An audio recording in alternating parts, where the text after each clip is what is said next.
I think a man should have absolutely no interest in whether he's actually happy or not. If I wake up and I'm unhappy, I will do the exact same things as if I am happy. I will go to the gym the same. I will work the same. How I feel has no impact on how I live my life. I don't think happiness as an index is a healthy view for a man to have on life success. I think a man's role on this planet is also another thing that we need to redefine to some degree, right? I think a man's role on this planet has changed, but from the dawn of human time, a man's role has always been the capability for violence. This is what men were, right? When I look at the world, I look at it from a societal perspective and I look at it from an animalistic perspective. Society has told us to be certain ways, and then our animal instinct tells us to be another way. So society tells you to marry one woman and be loyal, right? And then you have me saying men are not supposed to do that. We don't want to do that. Any man who sits there and says, I want to do that is lying. He wants to keep the woman he loves, and he wants the woman he loves to be happy. Of course. But if he could keep the woman he loves and keep her happy and have other women, he would. What? You're lying if you say that's not true, right? So from an animal perspective, a man's primary role was the capability for violence. We went to war. We conquered stuff. We built stuff. We conquered. That's what men did. We conquered. To this day, still now, if you look at men, many of them are still trying to conquer the world one way or another. Some men are born with something else inside of them, with a fire inside of them, which cannot be extinguished by beans on toast, TV at night, 9 to 5, sitting around with your wife. I know me as an individual, I could not be satisfied with that. That doesn't mean I look down on the people who are. Absolutely, congratulations. But my time on the planet, I guarantee, will be more eventful. I will die with more stories. I would have made a bigger ripple in space-time because I refuse to comply with just the average, this is okay, you'll be happy with this, take it. There's always been that class of person. Even since the dawn of time, there's been the normal guy, and then there's been the dude who insists on conquering the world. There's been Napoleon who says, no, fuck you. I'm taking this and this and this. It depends what you're born with, right? I think one of the biggest mistakes a man can make is to judge his life. Let me reword this. I think a man should have absolutely no interest in whether he's actually happy or not. If I wake up and I'm unhappy, I will do the exact same things as if I am happy. I will go to the gym the same. I will work the same. How I feel has no impact on how I live my life. I don't think happiness as an index is a healthy view for a man to have on life success. But I think for a man, if you're waking up and going, am I happy? Am I not? You're looking at life wrong. I think of a man, if you put happiness if you move it down the scale, right? And you start looking at, am I successful? Am I competent? Am I achieving things? Am I respected? If you start to look at these indicators of your life, you're going to end up being happier without actually analyzing if you're happy or not. So for me, I understood very, very well that $500,000 a month is good, but $1 million a month is better. And I also very, very much understood that as soon as you stop pushing forward, as soon as you go stagnant, you're dying, right? As soon as you stay in one place, you're slowly on the way down. Right? If your podcast, if your channel now were to stagnate in views, you'd be worried. That's effectively dying. It has to grow at all times. So every business has to work. So for me, I was under enormous pressure. I didn't think, I have plenty of money now. It was the complete opposite. I wanted to work harder, more hours. I found the tap.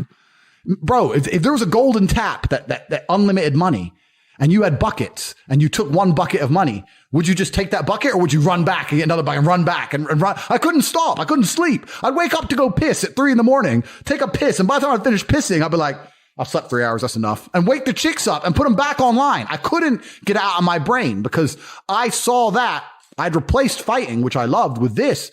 And this was my chance to escape the matrix. Bro, this has been inside of me since as early as I can remember. I remember walking to sixth form college. I was 16. Or 17 with my 4 friends, and a Ferrari burnt past us. I said to my boys, I was like, man, how'd that guy get that car? And they're like, don't know. I was like, doesn't that annoy you? Like, why would it annoy me? Because we're going to school. Our parents are on council estates. Like, we're trying to scrape 20 pounds a week to eat. This dude has 400 grand for a car. Doesn't that aggravate you? Doesn't that show you that there's something about the world you do not understand? That you're missing something? And they're all like, not really. And they're all the dudes who are right now at home, 9 to 5, couple blowjobs, I was never that guy. I was pissed off for weeks because I saw some dude in his Ferrari. Do you understand? I was like, no, I have to. So now when I push my Ferrari, I'm like, this is the full circle. This is the universe giving me what I've always been manifesting. Does that make sense? Yeah. So now when people say, Andrew, why do you have 17 supercars? Because I have 17. I have every brand you can fucking name. I have 17 cars. I have over $10 million of cars. But because it was a car, these cars used to piss me off. So now I have to have them all. I don't even drive them. I have to have them. I'm trying to conquer the earth, my friend. Maybe I'm crazy, but this is what I'm trying to do. It's what I've always been trying to do. So I've never been satisfied. To this day, I'm making more money now than I was making in my cam days. I'm still not happy. But I don't judge my life on happiness. I don't look at it that way. I look at all the other human metrics and say, where am I failing? Am I in good shape? Yeah. Am I rich? Yeah. Do I have good friends, good connections? Yeah. Do I do whatever I want? Am I free? Tick, tick, tick, tick, tick, tick, tick. Well, fuck it then. Then life's fine. You know, I'm happy every day, right? Let's say happiness is a scale. If you're not distraught, then you're happy. And I mean that like 3 or 4 times in your life, like a family member is going to die, or something really bad's going to happen and you're going to be devastated. And when you're distraught, you can't even talk. Like, you know, when you're genuinely heartbroken, you can't even speak. You can't even talk. You just want to be left alone and you can't talk. Those days are coming for all of us. Either we're going to die or someone we love is going to die. Those days are coming. This is guaranteed. So until those days come, I'm happy. I'm very binary. Yes or no, 1 or 0. Unless I'm distraught, I'm happy. Now, happiness can be a sliding scale, right? I can be less happy some days than others, but I'm still happy because I'm not distraught. There's a really interesting show I watched a long time ago, and it was a documentary about colors. And it was saying they found this tribe in Africa, and in the tribe in Africa, they had different names for the colors than we have. And they got 2 different shades of blue, which were basically identical. Like blue, one kind of blue, another kind of blue, basically identical. And to them, they were completely different colors. But then they put like blue and yellow and they couldn't tell the difference.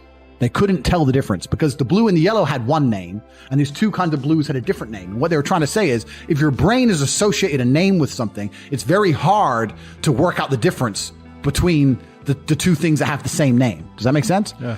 So I'm never unhappy. I'm happy always. Do you understand what I mean? If I'm not distraught, I'm happy. So I never wake up and go, oh, I'm unhappy today. I wake up and go, oh, I'm a little bit less happy today, but I'm happy. I've labeled myself as happy. I've labeled myself as lucky. I'm labeled these things, and I truly believe them. I will pass any lie detector test today that I'm the most content, happy man in the world because that's what I've decided. That's what I've labeled myself as. I talk to people all the time like, oh, I'm unhappy, I'm depressed. And I'm like, stop saying it. You're saying it. Out of what you speak. Yeah. Why are you saying it? You're happy, my friend, because you're talking. If you're truly unhappy, you don't talk. Think of the last time you lost a family member. The first thing you did is you sat in silence for half an hour. First, you get a phone call and you just sit there. And someone goes, what's happened? And you might give them a few words. That's unhappy. If you're running your mouth down the pub about being unhappy, you're attention seeking. That's what you're doing. So a lot of people are labeling themselves, and I absolutely refuse to take my own power away. There are so many things in the world trying to kill us. Like, you got enemies, you got people on the streets with blades, you got bacterias, fucking lions. Oh, I've got enough enemies, bro.